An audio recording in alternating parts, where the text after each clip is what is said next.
जय गुरुदेव। नारी की महानता श्री राम शर्मा आचार्य रचित दूसरे भाग में आप सभी का स्वागत है। भारतीय नारी की महानता। बचपन से ही नारी में भोलापन होता है।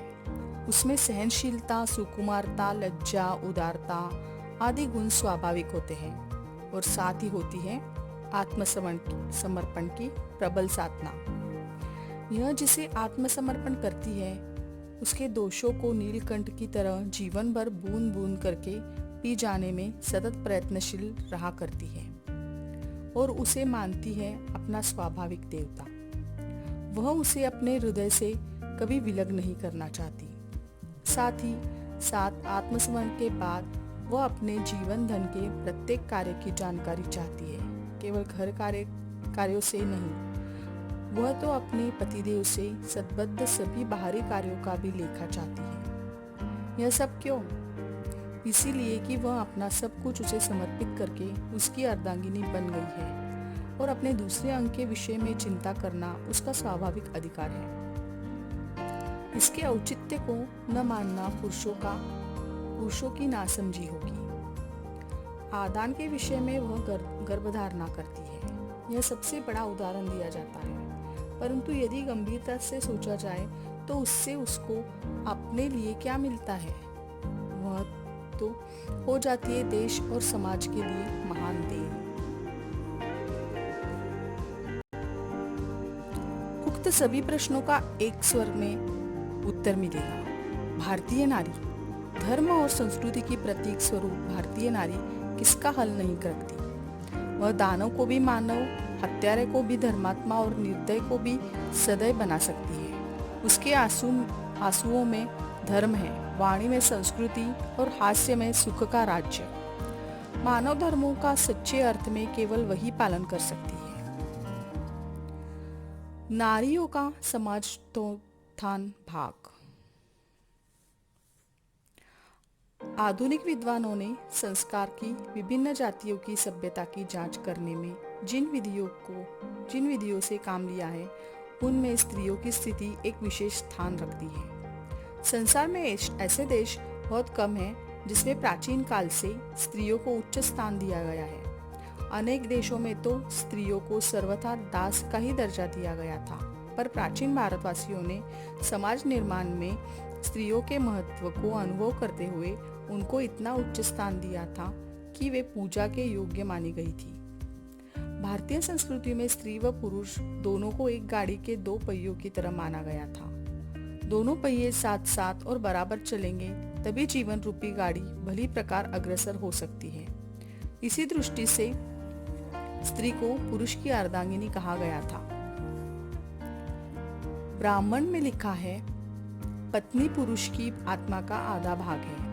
इसलिए जब तक पुरुष पत्नी को प्राप्त नहीं कर लेता तब तक प्रजनोत्पन्न न होने से वह अपूर्ण रहता है। स्त्री पुरुष के एक साथ रहने से ही पारिवारिक जीवन का श्री गणेश होता है। जो संतान वृद्धि होती है या अन्य प्रकार से परिवार के सदस्यों की संख्या बढ़ने लगती है त्यों उसका आंतरिक जीवन भी विकसित होने लगता है। इस जीवन का संबंध पूर्णतया स्त्री से ही रहता है। गृहिणी पद के अतिरिक्त प्रकृति ने स्त्री को मातृपद के योग्य भी बनाया है। माता शब्द तो पारिवारिक जीवन के लिए मानो अमृत का भंडार है। माता परिवार के लिए त्याग, तप और प्रेम की त्रिवेणी ही है। माता और पुत्र का जो प्रेम परस्पर रहता है उसी से पारिवारिक जीवन अधिक सुखी बनता है। माता समाज सेवा के ऊंचे से ऊंचे आदर्शों की साक्षात मूर्ति ही है। अपने बच्चों को पालने पोसने में वह सब कष्टों को हंस हंस कर झेलती है। प्राचीन भारत में माता की महिमा सबसे अधिक बतलाई गई है और सूत्र तथा स्मृति ग्रंथों में इस संबंध में बहुत कुछ लिखा गया है। नारी जागरण और वर्तमान सामाजिक स्थिति। इस सच्चाई से तो कोई इनकार नहीं किया जा सकता कि प्राचीन भारत में स्त्री की स्थिति पर्याप्त उच्च और संतोषजनक थी। नर और नारी के सहयोग से सृष्टि के आरंभ काल में परिवार बने और समाज की रचना की व्यवस्था करने वालों ने यह पूरा ध्यान रखा कि यह दोनों ही सहयोगी एक दूसरे के लिए अधिक से अधिक सहायक हो। एक दूसरे को पराधीन बनाने का अनैतिक प्रयत्न न करें। उसी दृष्टिकोण के अनुसार जन समाज की रचना हुई। नर और नारी लाखों करोड़ों वर्षों तक एक दूसरे के सहायक, मित्र और स्वेच्छा से सहयोगी बनकर जीवन व्यतीत करते रहे। इससे स्वस्थ समाज का विकास हुआ। उन्नति, प्रगति, प्रसन्नता और सुख शांति के उपहार भी इस व्यवस्था ने दिए।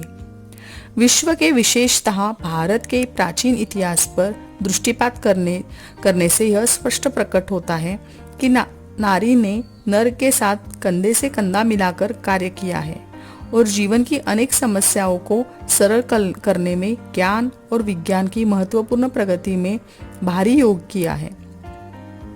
एक ने दूसरे को अपनी अपेक्षा अधिक सम्माननीय समझा और घनिष्ठता के आत्मीय बंधनों को दिन दिन मजबूत बनाते हुए हर लौकिक दृष्टि से एक दूसरे पर कोई पराधीनता लादने का प्रयत्न नहीं किया। स्वस्थ विकास और सच्चे प्रेम भाव का तरीका भी इसके अतिरिक्त और कोई न था। भारतीय इतिहास के पृष्ठों पर नर और नारी निश्चल शिशुओं की तरह किलकारियां मारते हुए परस्पर खेलते कूदते दिखते हैं। विश्व का अधिकांश विकास इन्हीं मंगलमयी भावनाओं के साथ हुआ है। नर और नारी समान रूप से अपना विकास करते हुए आगे बढ़े हैं और संसार को आगे बढ़ाया है। भारतीय संस्कृति का समस्त तत्वज्ञान और इतिहास इस बात का साक्षी है कि नर ने कदापि कहीं भी यह प्रयत्न नहीं किया कि नारी को अपने से पिछड़ी हुई, दुर्बल, अविश्वस्त माने और उसके साधनों का शोषण करके उसे अपंग बनाकर अपनी मनमर्जी पर चलने के लिए विवशता एवं पराधीनता को ला दे। यदि ऐसी बात रही हो तो इतिहास के पृष्ठ दूसरी ही तरह लिखे गए होते। जगत गुरु कहलाते। विश्व का नेतृत्व करने और विश्व में सर्वत्र आशा और प्रकाश की किरणें फैलाने में जो श्रेय भारत को प्राप्त हुआ था वह कदापि न हुआ होता। अनेक नारियां ऐसी हैं जिनके पास पर्याप्त समय है पर उन्हें अवसर नहीं दिया जाता जिससे वे अपने जीवन को बंदी से अधिक कुछ बना सकती है। विधवाओं के लिए एक भार रहती है पर वे उन्हें शिक्षा, लोक सेवा आदि किसी भी क्षेत्र में बढ़ने देने के लिए बंधन ढीले नहीं करते। इन्हें अवसर दिया जाए तो अपने समय का सदुपयोग करके अपने व्यक्तिगत जीवन में भारी उत्कर्ष करके नारी रत्नों की श्रेणी में पहुंच सकती है और अपनी योग्यता से संसार को वैसा ही लाभ पहुंचा सकती है जैसा अनेक नर रत्न महापुरुष पहुंचाते हैं। भावी युग में नारी का स्थान। आज विश्व की मांग है और वह मांग भारत पूरी कर सकता है। वह मांग है शांति की, प्रेम की, सुरक्षा की तथा संगठन की। आज के युग की सबसे बड़ी मांग है नवनिर्माण की। प्रस्तुत परिस्थितियों में आमूल चूल परिवर्तन एवं क्रांति की। आज हम युग परिवर्तन के प्रहरी बनकर विश्व को शांति का दीप दिखाएंगे। फिर से हमें अपनी भारतीय ऋषि मुनियों की परंपरा को जीवित करना होगा। फिर से धार्मिक, सामाजिक, आर्थिक, राजनीतिक, नैतिक एवं नैतिक की भावना को जन जन में भर देना होगा। आज हमें भारतीय होने के नाते प्रत्येक नर नारी को देश के नवनिर्माण में प्राणपण से जुट जाना होगा। इस युग परिवर्तनकारी आंदोलन में और जागरण की स्वर्णिम बेला में भारतीय नारी का प्रथम उत्तरदायित्व है कि वह आगे कदम उठाए। आज की नारी सजग है। वह स्वतंत्रता, धार्मिकता एवं मर्यादा की प्रहरी है। आज भारतीय नारी हर क्षेत्र में कार्यरत कर रही है। वह युग का निर्माण करने के लिए भी संबद्ध है। युग करवट ले रहा है। परिस्थितियों का घटनाक्रम तीव्र गति से घूम रहा है। मानवता के अर्धभाग को छोड़कर कोई देश व समाज उन्नति नहीं कर सकता।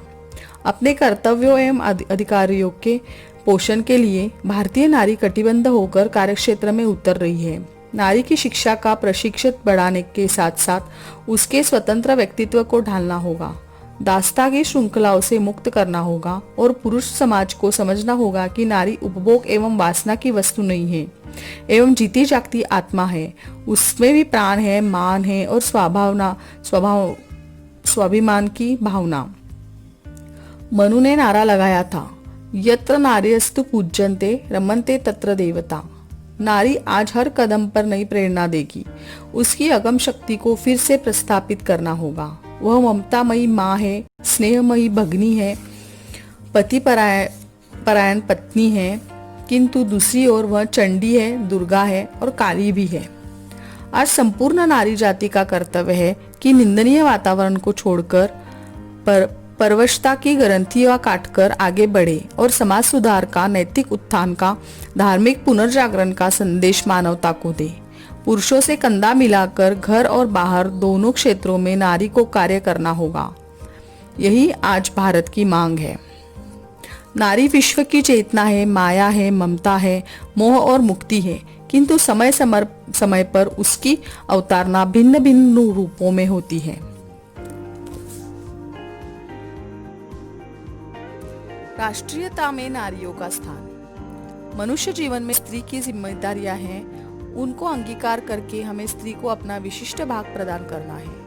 अब तक गृह जीवन स्त्रियों के हाथ में था और बाहर का सारा व्यवहार पुरुषों के हाथ में। इनके दो परिणाम स्पष्ट रूप से आज हमारे सामने हैं। एक तो यह कि आज समाज में पुरुषों के सभी व्यवहारों को एक प्रकार की श्रेष्ठता और प्रतिष्ठा प्राप्त है और स्त्रियों के काम को जन्ना समझकर उन्हें हीन दृष्टि से देखा जाता है।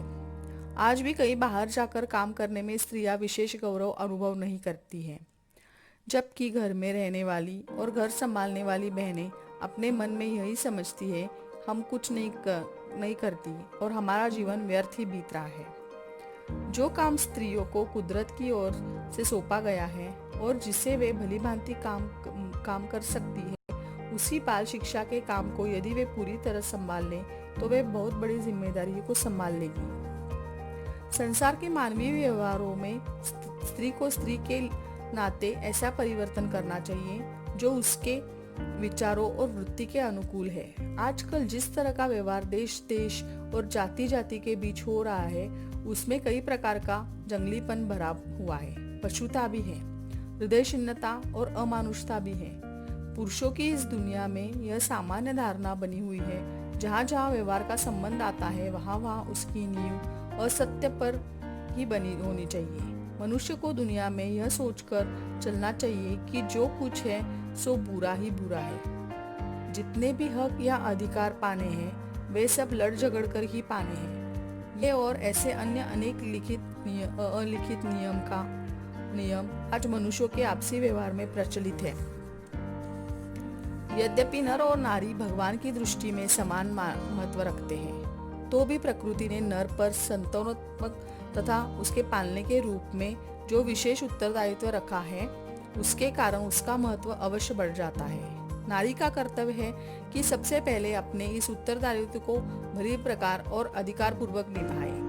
वह आज अगर अबला बनी है और उसके बाद उसे पुरुष का दुर्व्यवहार सहन करना पड़ता है, तो उसमें कुछ त्रुटि उसकी भी है। वह संतान के प्रति विशेष पुत्रों से आवश्यकता से अधिक मोह रखती है और उसको सुयोग्य और कर्तव्य परायण बनाने की तरफ कम ध्यान देती है। इसी का कारण है कि पुरुषों में अनेक दोष पैदा हो जाते हैं और वे मातृजाति के प्रति गर्वित व्यवहार करने में भी नहीं सकुचाते। यदि नारियों ने अपने पुरुष की दासी का पद ग्रहण करने के बजाय उसकी निर्मात्री के पद का कर्तव्य पालन किया होता, तो आज संसार की दशा कुछ और ही होती। तो नारी की महानता श्री राम शर्मा आचार्य रचित इस पुस्तिका का स्वाध्याय आज का समाप्त हुआ। तो मिलेंगे अगले वीडियो में, तब तक के लिए जय गुरुदेव।